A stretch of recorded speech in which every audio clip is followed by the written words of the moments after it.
हाल ही में शिंदे फडणवीस सरकार के पहली मंत्रिमंडल का विस्तार हुआ और मंत्रिमंडल विस्तार के बाद मंत्रिमंडल में जगह मिलने वाले नेताओं से ज़्यादा जिस मंत्री का नाम सबसे ज़्यादा चर्चा में रहा वो शिंदे गुट के संजय सिरसाट का नाम चर्चा में रहने की दो वजह हैं। पहली वजह ये कि मंत्रिमंडल विस्तार के बाद उनके नाराज़ होने की खबर आ रही थी और अब दूसरी वजह ये कि संजय सिरसाट ने कल ही के दिन उद्धव ठाकरे को जो है वो कुटुंब प्रमुख बताया है। हालांकि उनका ट्वीट जो था उन्होंने 10 मिनट के बाद ही डिलीट कर दिया। उसके बाद कयास लगाए जा रहे हैं कि शिंदे गुट में मंत्रिमंडल के बाद जो है जो विधायक जो जुटे थे शिंदे के साथ उनमें दूरियां जो है बढ़ती जा रही है, नाराज़गी जो है वो बढ़ती जा रही है। इन सब पर बात करने के लिए हमारे साथ दिलीप मामा लांडे मौजूद हैं। आप शिंदे गुट के विधायक हैं और मौजूदा सरकार में आप जो है वो शामिल हैं।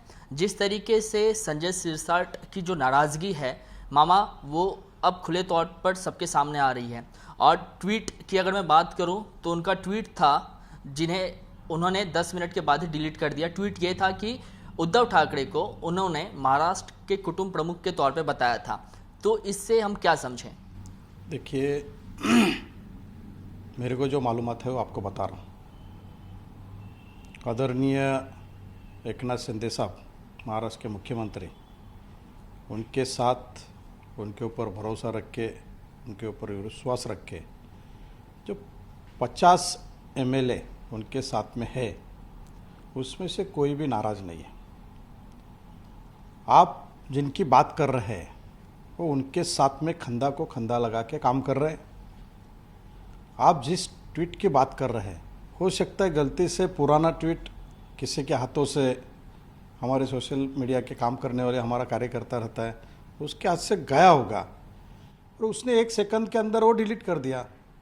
आपके माध्यम से भी हमारा नाम कभी कभी गलत पब्लिक के सामने जाता है। आप कभी कभी दिलीप लांडे के जगह पे दिलीप लांडगे भी बोलते, लेकिन बाद में आप उसको रिपीट करके भेज देते कि नहीं वो दिलीप लांडगे नहीं दिलीप लांडे है। ऐसे गलती से गया होगा।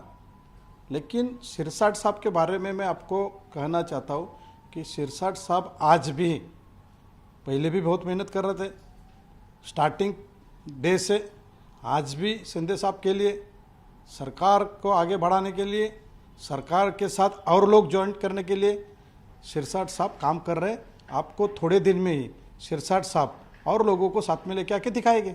मामा आप कह रहे हैं कि ये गलती से हुआ होगा, लेकिन क्या हम इसको ये तो ना समझे कि ये जानबूझ के किया गया है क्योंकि एक प्रेशर टैक्टिक जो है वो बनाया जाए ताकि जब दूसरा मंत्रिमंडल जब विस्तार हो तो उसमें जो है जगह पक्की हो जाए?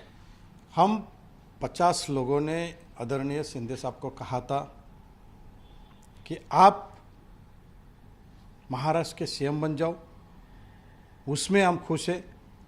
और उसी तरह से शिंदे साहब ने सीएम बनने के बाद कहा कि मैं अकेला सीएम नहीं है, जो 50 लोग मेरे साथ में आए, मेरे ऊपर विश्वास रखा, भरोसा रखा, वो 50 लोग महाराष्ट्र के सीएम है।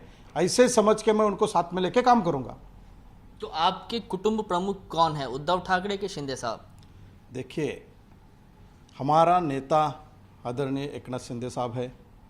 हम महाराष्ट्र के सामने कहा है और हम उनको लेके महाराष्ट्र की सेवा कर रहे हैं। कुटुंब प्रमुख कौन? नहीं, एक बात सुनिए। देखिए शिवसेना है एक कुटुंब है, उसके प्रमुख हमारे आदरणीय शिवसेना प्रमुख बाला साहब ठाकरे। हम पहले से मानते, आज भी मानते, कल भी मानेंगे। ये हमारे दैवत है, दैवत रहेंगे और हमेशा के लिए रहेंगे। तो आप स्वर्गीय बाला साहब ठाकरे का नाम लेकर इस बातों का खंडन करना चाह रहे हैं कि शिंदे गुट में जो है सब कुछ ऑल इज वेल है? आदरणीय शिवसेना प्रमुख बाळासाहेब ठाकरेचा आशीर्वाद आमच्या डोक्यावरती आहे। आदरणीय दिघे साहेबांची प्रेरणा आमच्याबरोबर आहे। या दोघांच्या आशीर्वादाने आदरणीय माझे नेते महाराष्ट्राचे मुख्यमंत्री एकनाथ शिंदे साहेब आम्हाला 50 लोकांना आणि भाजपातील सर्व आमदारांना महाराष्ट्रातील सर्व जनतेची सेवा करण्यासाठी एक ताकदीने आम्हाला सर्वांना घेऊन पुढे चालतील याची आम्हाला खात्री आहे। आपकी कोई उम्मीद, आशा, महत्वाकांक्षा? मेरी अपेक्षा, मेरा ख्वाब, मेरा सपना ये था कि एक जनसामान्य का नेता, एक किसान का बेटा, सभी लोगों को विश्वास में साथ में लेके काम करने वाला एक नेता हमको मिलना चाहिए। वैसा एकनाथ शिंदे साहब इस महाराष्ट्र का मुख्यमंत्री बनना चाहिए। ये मेरा ख्वाब था, मेरा ये सपना था, वो पूरा हो गया।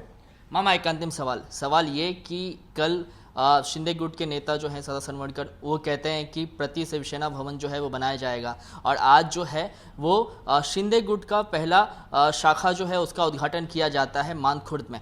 क्या कुछ संकेत देना चाह रहे हैं? हमारा पार्टी का लोगों के संपर्क के लिए ऑफिस होना चाहिए।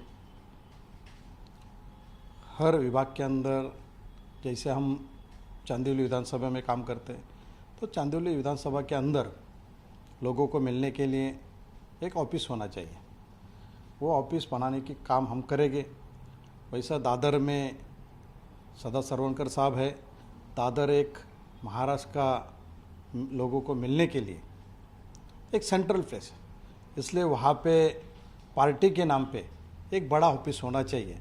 वो बनाने की कोशिश वहाँ पे सरवणकर साहब के माध्यम से हमारे पार्टी के नेता आदरणीय मुख्यमंत्री एकनाथ शिंदे साहब महाराष्ट्र के लेवल पे वहाँ पे एक ऑफिस बना रहा हूँ। ठीक है, तो ये शिंदे गुट के नेता हैं दिलीप मामा लांडे। इन्हें आपने साफ तौर पे सुना। इनका कहना है कि शिंदे गुट में कहीं भी कोई किसी से नाराज़ नहीं है। इस वक्त तक जो है सब कुछ ऑल इज़ वेल चल रहा है।